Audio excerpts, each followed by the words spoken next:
J'ai eu l'occasion, du coup, pendant ma formation, de faire un Master 2 de recherche et ça m'a bien donné goût à la recherche.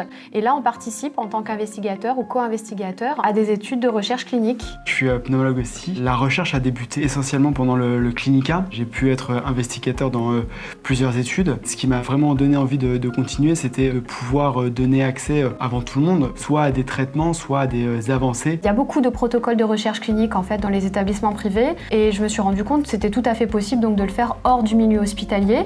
Il fallait s'organiser. On a voulu mettre en place un parcours patient et une prise en charge la plus fluide possible où le médecin pu vraiment se concentrer sur la partie qui lui incombe dans la recherche médicale.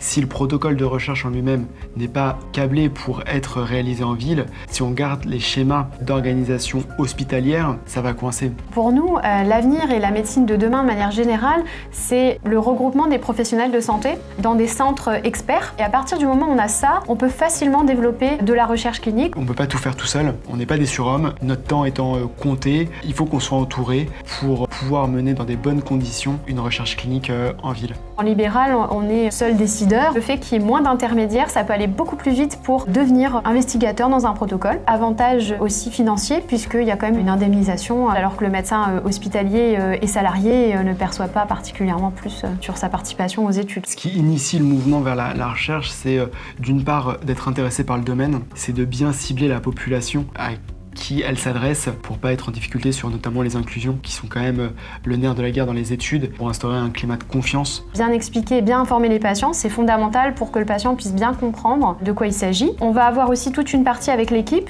donc c'est plus long au démarrage et une fois que le parcours est rodé, le rôle du médecin ça va être les 5 minutes minimum d'explication au patient pour que ça fonctionne bien et que ça soit éthique aussi. Et ensuite on a le lien avec le promoteur pour être sûr que on fait bien les choses. On s'aperçoit que le monde change, on s'est tourné vers l'intelligence artificielle, les nouvelles technologies. C'est pas l'IA qui va remplacer les médecins, mais ça va être une aide pour le diagnostic, pour le suivi. Le fait d'avoir une centralisation de l'information et un canal unique de communication, ça peut vraiment faciliter la bonne avancée de l'étude, d'être de plus en plus précis, de gagner de plus en plus de temps aussi sur des tâches redondantes, administratives. C'est la clé pour demain. Des tablettes connectées ou des plateformes, des choses comme ça, qui vont permettre de faciliter la communication entre l'investigateur et les différents niveaux. Vraiment, j'invite les nouvelles générations à remplacer, démystifier ces projets de recherche. En ville, tout est possible. On peut clairement faire de la recherche clinique. Il faut pour ça bien se structurer, faire de la délégation de tâches, avoir une assistante, une infirmière ou une secrétaire et se former aux bonnes pratiques cliniques.